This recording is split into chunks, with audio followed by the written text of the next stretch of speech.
आज के वीडियो में हम सीखने वाले हैं पूर्णांक संख्या किसे कहते हैं, पूर्णांक संख्या की परिभाषा।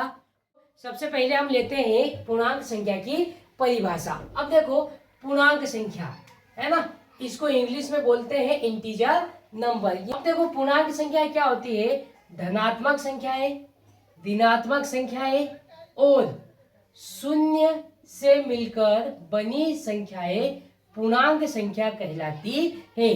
आपको इसमें तीन बातें ध्यान रखनी है। कौन कौन सी बातें? एक तो धनात्मक संख्या, दूसरी ऋणात्मक संख्या और शून्य के समूह तो हम क्या कहते हैं, पूर्णांक संख्या कहते हैं। हम यहाँ पर उदाहरण ले लेंगे, है ना, उदाहरण ले लेंगे।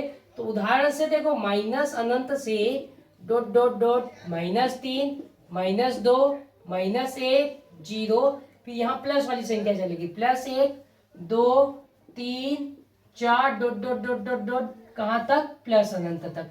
तो प्यारे बच्चों, इसी संख्या को हम क्या बोलते हैं, पूर्णांक संख्या। तो देखो बच्चों, यहाँ पर ये है प्लस वाली संख्या, ये है माइनस वाली संख्या और ये क्या है, 0। इन तीनों के समूह से जो संख्या बनती है उसी को क्या कहते हैं, पूर्णांक संख्या कहते हैं। अब बच्चों, पूर्णांक संख्या को संख्या रेखा पर कैसे प्रदर्शित करना है वो देख लेते हैं। यहाँ पर मैं बना लेता हूँ संख्या रेखा, ये मैं बना लिया संख्या रेखा। अब देखो, इसके जो बीच में क्या रहेगा, शून्य रहेगा। अब शून्य की दाईं ओर आपको ध्यान रखना है, कौन सी ओर, दाईं ओर धनात्मक संख्या होगी। 1, 2, 3, 4, 5 डॉट डॉट डॉट डॉट करके आगे तक रहेगी।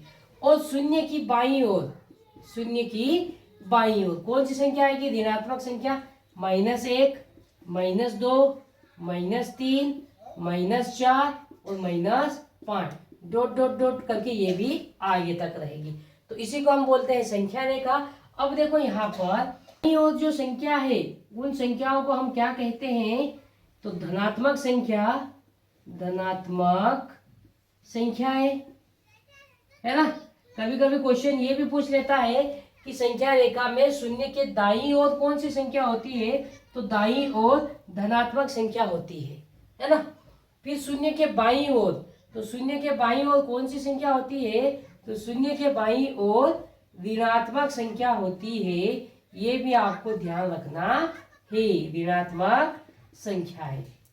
अब बच्चों बात आती है शून्य, शून्य धनात्मक है या ऋणात्मक है? तो बच्चों शून्य ना ही धनात्मक है ना ही ऋणात्मक, ना ही धनात्मक ना ही ऋणात्मक होता है।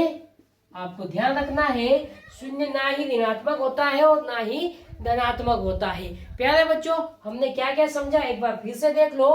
देखो, हमने पूर्णांक संख्या की परिभाषा देखी। परिभाषा क्या है, धनात्मक संख्या, ऋणात्मक संख्या और शून्य के समूह से जो संख्या बनती है उसी को हम पूर्णांक संख्या कहते हैं। पूर्णांक संख्याओं का हमने उदाहरण लिया, तो पूर्णांक संख्या का उदाहरण देखो क्या है, 0 है, इस तरफ धनात्मक संख्या, इस तरफ ऋणात्मक संख्या, इसी को हम क्या बोलेंगे, पूर्णांक संख्या बोलेंगे। फिर हमने देखा बच्चों कि संख्या रेखा पर पूर्णांक संख्या को कैसे प्रदर्शित करते हैं। तो यहाँ पर हमने एक लाइन बनाई, उस पर हमने 0 को शो किया। 0 के दाईं ओर चलेंगे तो दाईं ओर कौन सी संख्या होगी, धनात्मक संख्या, और शून्य की बाईं ओर क्या होगी, ऋणात्मक संख्या, है ना। वो शून्य ना ही धनात्मक होता है और ना ही ऋणात्मक होता है।